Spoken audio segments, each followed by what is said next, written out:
Meron nga gusto makapag-review sa akin. Sabi niya, MM lang. Tapos pinalagan ko naman gamit niya ang Melissa. Tapos sa akin ay Popol. Tapos una naming laban, namatay ako.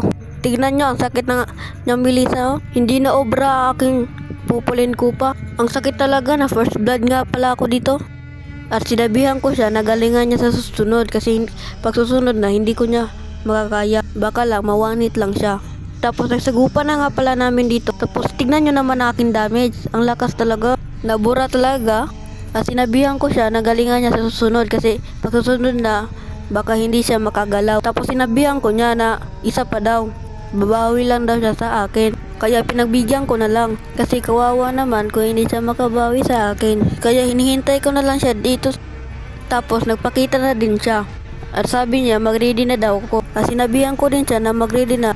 At baka hindi na siya maka-score sa akin. Ang score ng pala niya ay 1. At sinabihan ko siya na mag-ready na kasi ito ng pangalawang sagupa namin. Tapos tingnan nyo naman ang aking damage. Tapos partida na yan sa akin kasi wala akong spark siya, may Aegis pa. Kaya lugi ako dito. Tignan nyo naman, nawawala talaga siya.